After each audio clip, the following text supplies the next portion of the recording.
বিসমিল্লাহির রহমানির রহিম। পরিবেশনায় ও পরিচালনায় দিগন্ত।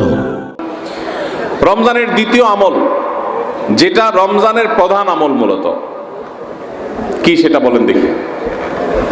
রমজানের প্রধান আমল কি ভাই? রোজা রাখা। মাশাআল্লাহ, উত্তর সঠিক। রমজান মাসের প্রধান আমল হলো রোজা রাখা। রোজা রাখার চাইতে এ মাসের বড় কোনো আমল হতে পারে না। রোজা রাখা রমজানের সুন্নত না মুস্তাহাব? ফরজ। ফরজ মানে হলো আল্লাহর সেই নির্দেশ, যেই নির্দেশ লঙ্ঘন করলে জাহান্নামের শাস্তি অবধারিত, জাহান্নামের শাস্তি এড়ানো যাবে না, যে নির্দেশ মান্য করা আবশ্যক, এরকম একটি ফরজ। ইসলামের স্তম্ভ কয়টা ভাই? পাঁচটা। নবী করিম সাল্লাল্লাহু আলাইহি সাল্লাম বলেছেন, বুনিয়াল ইসলামু আলা খামস। ইসলাম দাঁড়িয়ে আছে পাঁচটি ফাউন্ডেশনের উপরে, পাঁচটি খুঁটির উপরে, পাঁচটি ভিত্তির উপরে। সেই পাঁচটি ভিত্তির এক নম্বর হলো শাহাদাতি আল্লাহ ইলাহা ইল্লাল্লাহ ওয়া আন্না মুহাম্মাদান রাসূলুল্লাহ। আল্লাহ ছাড়া ইবাদত এবং উপাসনার উপযুক্ত আর কেউ নাই, আর মুহাম্মদ সাল্লাল্লাহু আলাইহি সাল্লাম আল্লাহর পাঠানো রাসূল, এই কথার সাক্ষ্য মুখে দেওয়া, এটা হলো এক নম্বর স্তম্ভ। স্তম্ভ নম্বর 2, 5 ওয়াক্ত নামাজ আদায় করা। স্তম্ভ নম্বর 3, যাকাত আদায় করা, যাদেরকে আল্লাহ সামর্থ্য দিয়েছেন, সচ্ছলতা দিয়েছেন। স্তম্ভ নম্বর 4, হজ করা। স্তম্ভ নম্বর 5, রমজানের রোজা রাখা। তবে অনেক হাদিসে রমজানের রোজাকে 4 নম্বরে আর হজকে 5 নম্বরে রাখা হয়েছে। তাহলে রমজান মাসের রোজা রাখা এটা শুধু ফরজ না, মৌলিক ফরজ। নবী করিম সাল্লাল্লাহু আলাইহি সাল্লাম বলেছেন, যদি কেউ জীবনে একটি রোজাও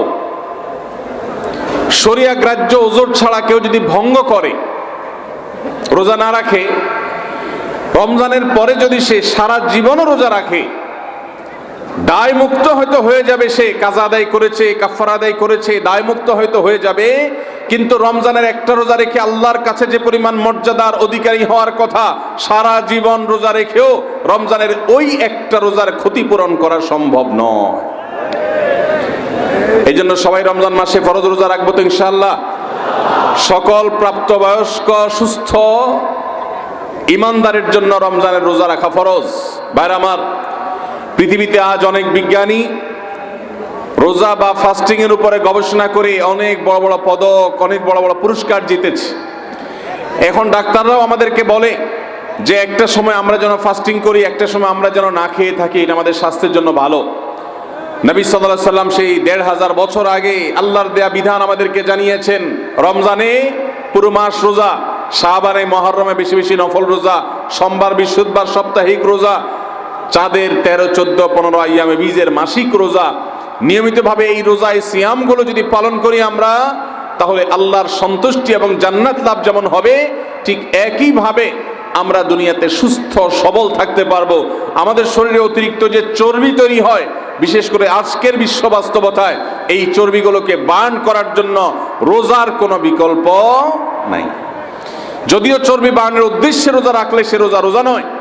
আমাদের উদ্দেশ্য হবে আল্লাহর সন্তুষ্টি অর্জন, পাশাপাশি পার্থিব উপকারিতা এমনি পেয়ে যাব। আল্লাহ আমাদের সবাইকে রমজান রোজা রাখার তৌফিক দান করুন। ভাইরা আমার, নবী করিম সাল্লাল্লাহু আলাইহি ওয়াসাল্লাম তিনি বলেছেন, যে ব্যক্তি রমজানে ঈমান এবং ইখলাসের সাথে আল্লাহকে খুশি করবার জন্য রমজান রোজা রাখবে, আল্লাহ তার পূর্বের সমস্ত গুনাহ মাফ করে দিবেন। অনেক যুবক আছেন গ্যাস্ট্রিকের অজুহাতে, অনেকে আছেন প্লাস্টিকের অজুহাতে রোজা রাখেন না। কারো গ্যাস্ট্রিক, কারো প্লাস্টিক। সামান্য একটু রোজা রাখতে যে যুবক পারে না, সে নিজেকে মুসলিম দাবি করে কোন মুখে? মাত্র 12-14 ঘন্টা যে না খেয়ে থাকার মতো চ্যালেঞ্জ নিতে পারে না, সে আবার কিসের মুসলমান দাবি করে নিজেকে? এই জন্য ভাইরা, সবাই রোজা রাখবো তো ইনশাআল্লাহ।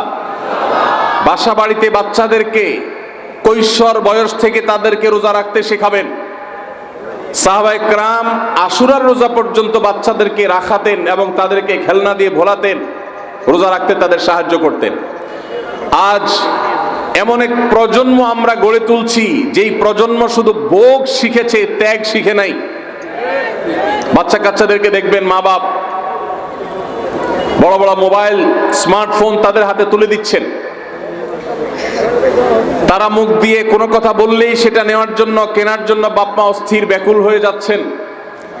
তাদেরকে সংগ্রাম, ত্যাগ, চ্যালেঞ্জ নেওয়া, এগুলো তাদেরকে শেখাচ্ছেন না। মনে রাখবেন, ভোগ করতে কোনো যোগ্যতার দরকার হয় না, ত্যাগ করতে যোগ্যতার দরকার হয়।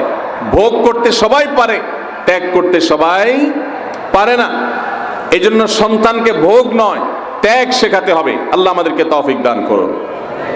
আপনার বাচ্চা যদি রোজা রাখা শিখে শখ করে রোজা রাখে, বাধা দিবেন না, তাকে রোজা রাখতে দিবেন। কারণ সে রোজা রাখার মধ্য দিয়ে গরিব অভাব মানুষের কষ্ট করবে। সে রোজা রাখার মধ্য দিয়ে আল্লাহর নৈকট্যের ফিলিংস তার মধ্যে আসবে, ইসলামী সংস্কৃতিকে সে অনুভব করবে, আঁচ করবে। এজন্য সন্তানকে কৈশোর বয়স থেকেই, কিশোর বয়স থেকেই তাকে রোজা রাখতে সাহায্য করবেন ইনশাআল্লাহ। ঠিক আছে না ভাই? বাচ্চাদের প্রথম হয়তো রোজা অর্ধেক রাখবে, দুপুরে ভেঙে ফেলবে, এরপর না হয় বিকাল পর্যন্ত রাখবে, এরপর না হয় সন্ধ্যা পর্যন্ত রাখবে, কিন্তু অভ্যাস তাকে গড়ে তুলতে হবে। আল্লাহ আমাদেরকে তৌফিক দান করুন। ভাইরা আমার, তাহলে রমজানের প্রধান আমলে রোজা রাখা। এই রোজা ইচ্ছাকৃত শরিয়া গ্রাহ্য ওজর ছাড়া ভাঙা জায়েজ নাই, হারাম। যদি কেউ ভাঙে অথবা না রাখে সে ফাসিক। অতএব এই রোজার চর্চা আমাদের করতে হবে। আল্লাহ আমাদের সবাইকে তৌফিক দান করুন।